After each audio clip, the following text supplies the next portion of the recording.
চুমুকে। আমন্ত্রণ জানাচ্ছি প্রিয় মুখ সেগমেন্টে। সুপ্রিয় দর্শক, আজ আমাদের মাঝে উপস্থিত রয়েছেন সঙ্গীত শিল্পী FM ইকবাল বিন আনোয়ার ডন। শুভ সকাল, কেমন আছেন? শুভ সকাল, ভালো আছি। আপনি ভালো আছেন? আমি খুব ভালো আছি, অনেক ধন্যবাদ আপনাকে। আমরা জানি যে সঙ্গীত শিল্পী হিসেবে আপনার ক্যারিয়ার খুব বেশি দিনের নয়, তারপরও ইতিমধ্যে অনেকগুলো গান আপনার রিলিজ হয়েছে এবং প্রতি ঈদে আমরা দেখতে পাই যে আপনার গান থাকে, আপনার গান নিয়ে আলাদা একটি সঙ্গীতানুষ্ঠানের আয়োজন করা হয়। তো রিসেন্টলি ঈদে আমরা আপনার গান দেখতে পেয়েছি, ঈদের চতুর্থ দিনে আপনার গান গিয়েছে। প্রথমে একটু জানতে চাই, সাড়া কেমন পেয়েছেন? প্রতিবারের মতনই ছিল নাকি একটু বেশি বা কম হয়েছে? ধন্যবাদ। আমি প্রথমেই কৃতজ্ঞতা প্রকাশ করছি এটিএন বাংলা, এটিএন নিউজের চেয়ারম্যান মহোদয় জনাব ডক্টর মাহফুজুর রহমান সাহেবকে, যে ওনার বদৌলতে আমি আমার এই গানের রাজ্যে আসলে আসা, পদচারণা। তো আসলে রেসপন্স আগের বছরের চেয়ে, আগের বারের চেয়ে বেশি, এবং আমি মনে করি যে আমার সাথে আমার প্রতিযোগিতা, প্রথম যে প্রোগ্রামটা হয়েছিল তার চেয়ে পরেরটা, তার চেয়ে পরেরটা, এবং যেটা লাস্ট ঈদে যেটা হয়েছে, এখানে আগের প্রোগ্রামগুলোর চেয়ে এটা ভালো হয়েছে বলে আমার মনে হয়, এবং প্রচুর সাড়া পেয়েছি। সেই প্রচেষ্টা সবসময় থাকেও আপনার নতুনত্ব দেওয়ার জন্য বা নতুন নতুন কাজ দেওয়ার জন্য। তো সামনের ঈদকে কেন্দ্র করে অথবা সামনে অন্য কোনো অকেশনকে কেন্দ্র করে গানের কোনো কাজ হচ্ছে কিনা, বা গান নিয়ে এখন ব্যস্ততাটা কেমন?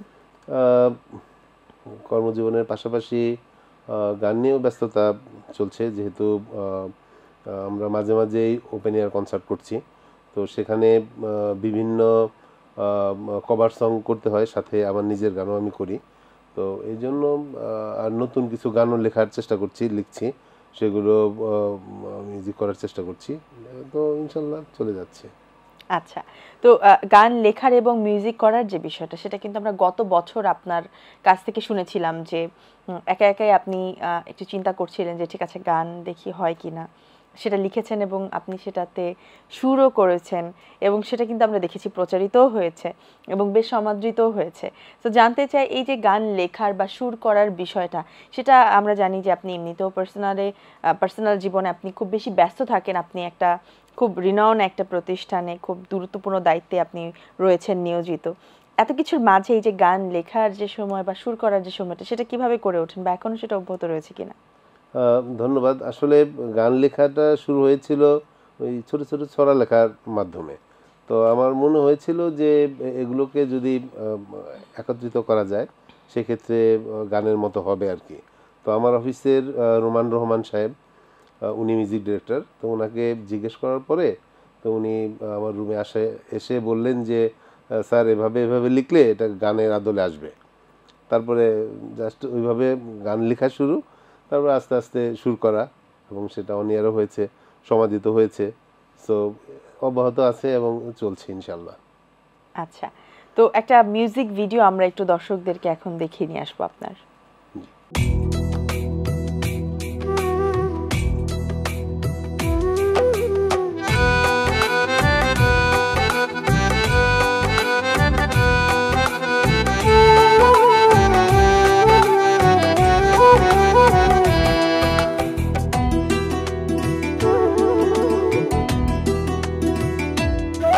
তোর রঙ্গিলা মনের পানসি নাই আমায় তুইলা নিস, আমি রাখবো তোরে বুকে ধরে, মনটায় আমায় দিস। তোর রঙ্গিলা মনের পানসি নাই আমায় তুইলা নিস, আমি রাখবো তোরে বুকে ধরে, মনটায় আমায় দিস, শুধু মনটায় আমায় দিস।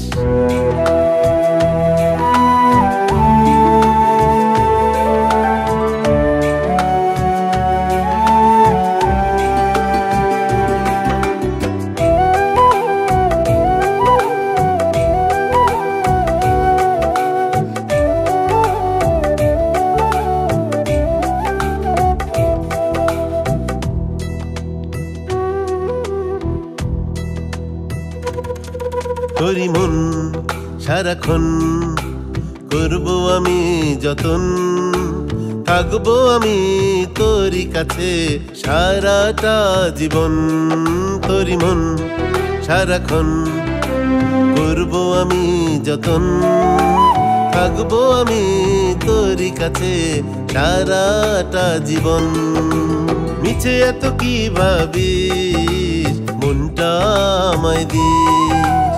মিছে এত কি ভাবিস, মনটা আমায় দিস। তোর রঙ্গিলা মনের পানসি নয় আমায় তুইলা নিস। আমি রাখবো তোরে বুকে ধরে, মনটা আমায় দিস, শুধু মনটা আমায় দিস।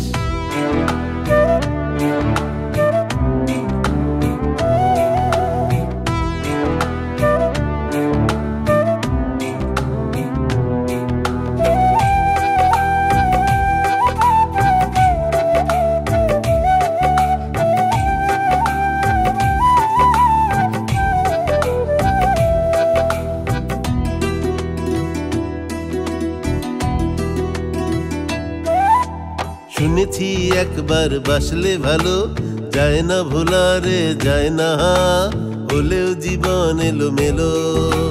শুনেছি একবার বাসলে ভালো, যায় না ভোলারে যায় না, হলেও জীবন এলো মেলো।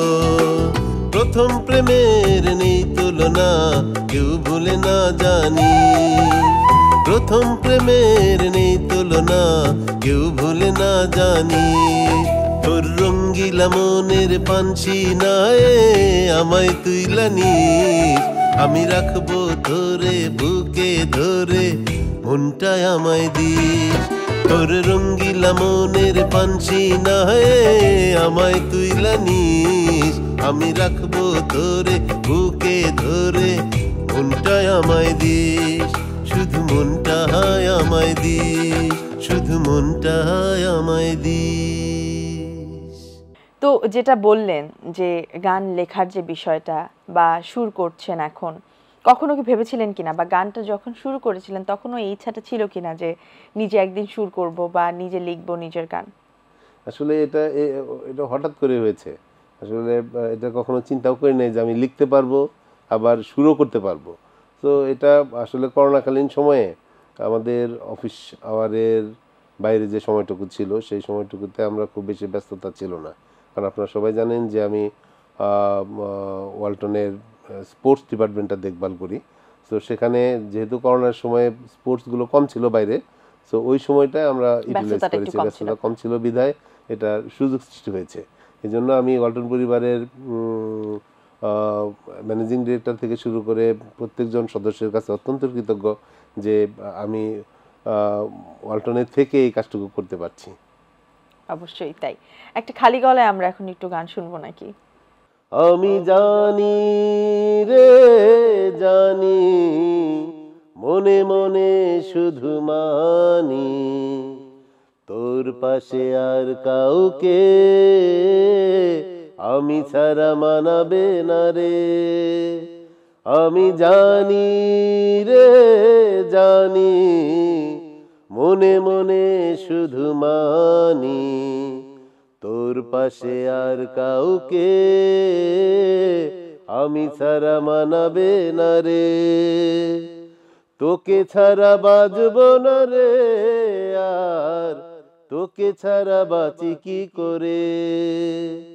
আমার মতো কাউকে আর কাউকেই খুঁজে পাবি না রে।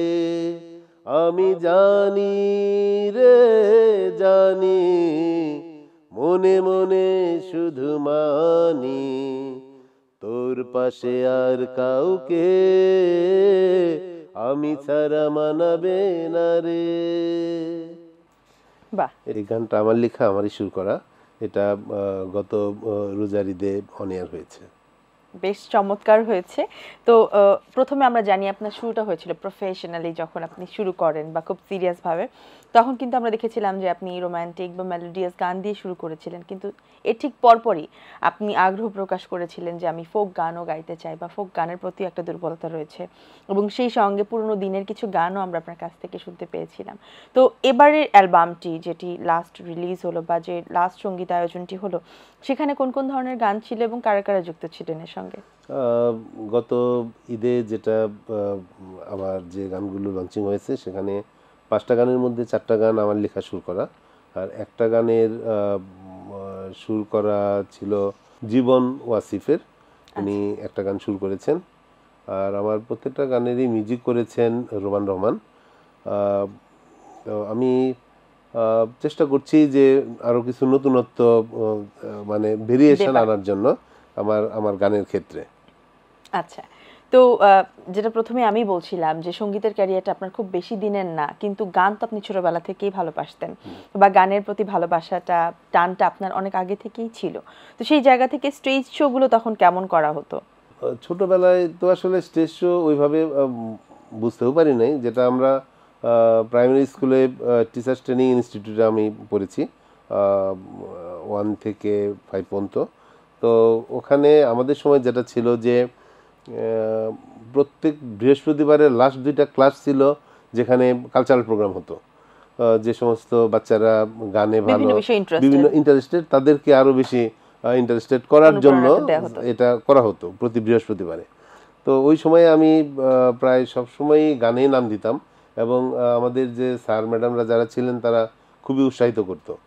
তো এরপরে প্রাইমারি স্কুলের পরে বেসিক্যালি গান আর গাওয়া হয় নাই, বাট আমাকে টাঙ্গাইলের একজন উস্তাদজি উনি আমাকে বেশ কিছুদিন স্কুল লাইফ পর্যন্ত আমাকে শিখিয়েছেন, ওয়াহিদুজ্জামান শিশির। তো এরপরে কলেজ ইউনিভার্সিটিতে আর আসলে প্র্যাকটিস করা হয় নাই, বাট শাইন কলেজে যখন আসতাম, আমি যখন শাইন কলেজ আমার প্রথম কর্মজীবন ঢাকা শাইনে, তো ওই সময়ে বিদায় অনুষ্ঠানে প্রিন্সিপাল স্যার বলতেন যে ডন একটা বিদায়ের গান গাও। তো ওই সময়ে খালি গলাতেই যেমন পারতাম, সবাই তো খুব কাছের, আমাদের টিচার কমিউনিটি যারা ছিলেন তারা খুবই সাধুবাদ জানাতেন যে না, ভালো হয়েছে ডন, যা হয়েছে হয়েছে, খুব ভালো হয়েছে। তো এইটুক হয়েছে। বাট যখন আমি এটেন বাংলার বিশেষ করে আমি যেহেতু ওয়ালটন স্পোর্টসটা দেখভাল করি, এটেন বাংলা আমাদের মিডিয়া পার্টনার, এটেন নিউজ। তো আমি মাহফুজ ভাইকে যখন বললাম যে মাহফুজ ভাই আপনি তো গান করছেন, আমি একটু চেষ্টা করি, তো মাহফুজ ভাই তো একেবারে সানন্দে হেসে উঠলেন। হেসে উঠে বলতেছে আপনি আগামী 3 দিন পরে স্টুডিওতে আসেন। আমি তো কখনো স্টুডিওতে আসার জন্য, আমি তো জীবনে স্টুডিওতে আসলে বেসিক্যালি আগে ঢোকার সুযোগ হয় নাই বা চিন্তাও এরকম করি নাই। তারপরে স্টুডিওতে আসার পরে আমাকে মুক্তি ভাই ছিলেন ওখানে, মান্নান ভাই, রাজেশ দা, তারপরে আরো অনেকেই অ্যাজ এ গেস্ট হিসাবে সামনে ছিলেন। আমি লজ্জাও, জীবনের প্রথমবার আপনি অডিশন দিলেন। অডিশন, এটা তো অ্যাকচুয়ালি খুব টাইট অডিশন আমার যেটা মনে হয়েছে, যে আমাকে বলা হলো যে ডন ভাই আপনি যে যে গান পারেন গাইতে থাকেন। তো আমি ওই যেরকম পারি ওরকম গান গাইলাম। তো মাহফুজ ভাই খুশি হলেন, স্যাটিসফাইড হলেন এবং বললেন যে না, ডন ভাইকে দিয়ে গান হবে। রাজেশ দা, মান্নান ভাইকে বললেন যে আপনারা গান লিখেন, আগামীতে গান যাবে। তো আমি খুবই কৃতজ্ঞ ডক্টর মাহফুজুর রহমান ভাইয়ের কাছে যে উনি আমাকে নতুন একটা পরিচিত করছেন। সো আমি অত্যন্ত কৃতজ্ঞ, ওনার সুস্বাস্থ্য সবসময় আমি কামনা করি।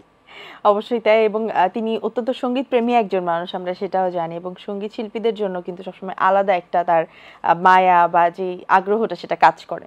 সো আমরা জানি যে আপনি পুরোনো দিনের গানগুলো গাইতেও বেশ স্বাচ্ছন্দ্য বোধ করেন, ভালোবাসেন, এর আগেও আমরা অনেক শুনেছি। সো পুরোনো দিনের গান আপনাকে কেন টানে, এবং পুরোনো দিনের একটা গান শুনবো কিনা আমরা এখন? পুরোনো দিনের গান তো আসলে কখনো পুরনো হয় না, হচ্ছে না, কারণ কথা আছে old is gold. Old is gold. আমরা যারা খুবই নতুন সঙ্গীত শিল্পী হিসাবে চেষ্টা করছি নিজেদের পরিচিতিটাকে বড় করার জন্য, আমরা কিন্তু ওই গানগুলা শুনে শুনে শিখে শিখেই গানগুলা করার চেষ্টা করছি। সো আমাদের পরেও যারা আসবে, আমার বিশ্বাস যে ওনারাও এই গানগুলোকেই আত্মস্থ করে করে তাদের নতুন গানগুলোতে আসবে। তবে আমি মনে করি যে প্রত্যেকজন শিল্পীর, আপনিও অনেক বড় শিল্পী, আমরা প্রতিদিন আপনার গান শুনি, স্মৃতির আলপনা আঁকিতে নেপথ্য কণ্ঠ আপনি দিয়েছেন ডক্টর মাহফুজুর রহমান ভাই, এবং ঈদের প্রত্যেকটা প্রোগ্রামে আমরা আপনাকেও দেখি, খুবই জাঁকজমকভাবে আমরা সেগুলো এনজয় করি। তো পুরোনো গানগুলো আমাদের, বিশেষ করে আমাকে খুবই টানে, আমি গাওয়ারও চেষ্টা করি, বাট এই গানগুলো যথেষ্ট কঠিন। আর তার থেকে বড় কথা, সেটা যদি শুদ্ধভাবে না গাওয়া যায় তাহলে শিল্পীদের প্রতি হয়তো ডিসরেসপেক্ট হয়। রাইট। এবং আমার যেটা মনে হয় যে ধরেন কিশোর কুমার বা আমাদের দেশেই ইন্দ্রকিশোর দা বা খুরশেদ আলম বা নিয়াজ মোহাম্মদ চৌধুরী উস্তাদজি, Legendary যে যারা যেটা রয়েছেন। লিজেন্ডারি, যারা যে গানটা গেয়েছেন তাদের মতো করে গাওয়া কোনোদিনই সম্ভব না। ইভেন আমি যে আমার যে গানগুলো গেয়েছি আমার মতো কিন্তু হবে না, হয়তো আমার চেয়ে ভালো হবে অথবা মন্দ হবে। যখনই আমার মতো শিল্পীদের তো হবে না, নিজস্বতা একটা থাকে সব হ্যাঁ, সময়। যখন আমার মতো হবে না তখন পাশের সবাই বলবে যে এটা তো ওরকম ছিল না, ওই জায়গায় অন্যরকম ছিল। সো আমরা চেষ্টা করি, বাট একদম অ্যাকুরেট তো তেমন অ্যাকুরেট হয় তো না। হবে না। তারপরে আমরা চেষ্টা করি, দেখি একটু এন্ড্রু কিশোর দার একটা গান একটু মুখটা একটু গাওয়ার চেষ্টা করি। আমি পাথরে ফুল ফোটাবো শুধু ভালোবাসা দিয়ে, আমি সাগরের ঢেউ থামাবো শুধু ভালোবাসা দিয়ে, তুমি যদি থাকো আমারই পাশে, আমি পাথরে ফুল ফোটাবো শুধু ভালোবাসা দিয়ে, আমি সাগরের ঢেউ থামাবো শুধু ভালোবাসা দিয়ে, তুমি যদি থাকো আমারই পাশে। গানগুলো ওরকম তো হবে না, জাস্ট তবুও এটাকে যথেষ্ট প্র্যাকটিস সুন্দর করার হয়েছে। চেষ্টা করছি। আর যেহেতু স্টেজ শো হচ্ছে, গত 3-4 দিন আগে একটা স্টেজ শো হলো, তো সেখানে বিভিন্ন শিল্পীর গানগুলো রিকোয়েস্ট জানতে আসে। চাচ্ছিলাম আমরা এটাই যে আসলে কোন ধরনের গানের রিকোয়েস্ট আপনার স্টেজে বেশি পান? আহ, যে যে সমস্ত গানগুলো অনেকবার অনেকে শুনেছে সেই সমস্ত গানগুলোই বেসিক্যালি আমরা পাচ্ছি। তো আমি যেটা পরিচিত করার চেষ্টা করছি আরও বেশি, মানে নিজের মধ্যে আত্মস্থ করার চেষ্টা করছি, সেটা হলো পুরোনো দিনের হারানো গান যেগুলো, যে যেগুলো গানগুলো চর্চা এখন কম। চর্চা কম, সেগুলোকে আমি চেষ্টা করছি প্রোগ্রাম ওয়াইজ, সবার প্রোগ্রামটা সামনে তুলে বুঝে যে ধরার। আমাদের অডিয়েন্সটা কোন ধরনের অডিয়েন্স সেটা বুঝে সেগুলো আমি গাওয়ার চেষ্টা করছি। ধরেন কুমার বিশ্বজিতের একটা গান আমি একটু গাই, মানে স্টেজে পারফর্ম করার চেষ্টা করছি। সেটা হলো এরকম যে, তুমি রোজ বিকেলে আমার বাগানে ফুল নিতে আসতে, জানি না তুমি ফুল না আমাকেই বেশি ভালোবাসতে, তুমি রোজ বিকেলে আমার বাগানে ফুল নিতে আসতে, জানি না তুমি ফুল না আমাকেই বেশি ভালোবাসতে, লা লা লা লা লা লা হে আহা আ। বাহ। এই যে স্টেজে একটু একটু গাচ্ছি। তারপরে ধরেন আমাদের খুরশেদ আলম সাহেবের গানও আমি স্টেজে একটু একটু করছি। যেমন চুমকি চলেছে একা পথে, সঙ্গী হলে দোষ কি তাতে, হার মেনেছে দিনের আলো, রাখলে তোমায় লাগে আরো ভালো, সুন্দরী চলেছে একা পথে, সঙ্গী হলে দোষ কি তাতে, রাগ করো না সুন্দরী গো, রাখলে তোমায় লাগে আরো ভালো, চুমকি চলেছে একা পথে। এই টাইপের গানগুলো অডিয়েন্স যেমন শুনতেও চায়, আমরাও চেষ্টা আপনি করছি নিজেও এনজয় করেন। এনজয় করি যে গানগুলো যাতে সবার অন্তত কাছে পৌঁছে। কিন্তু একরকম যেহেতু হচ্ছে না, হওয়ার কথাও না, ট্রাই করি যে এটা হচ্ছে। আমি নিয়াজ মোহাম্মদ চৌধুরীর গানও পছন্দ করি মানে কি দুঃসাহস করি মাঝে মাঝে যে একটু একটু গাওয়ার জন্য। যেমন কিছু লোক পিছু কথা বলবেই, কিছু লোক পিছু কথা বলবেই, অপবাদ হবে অভিযোগ দেবে, অপবাদ হবে অভিযোগ দেবে, তবু ভালোবাসার আলো জ্বলবে, কিছু একটু কথা বলবেই। বাহ। খুব কঠিন গান, এই গানগুলো আসলে আত্মস্থ করা যথেষ্ট কঠিন। এবং আমার মনে হয় যে প্র্যাকটিস করতে করতে অবশ্যই একসময় হয়তো বা পারফেক্টের থেকে অনেক বেশি ভালো হবে। চেষ্টা করছি এবং নতুন গানগুলো আমি আমার অডিয়েন্সকে উপহার দেওয়ার চেষ্টা করছি।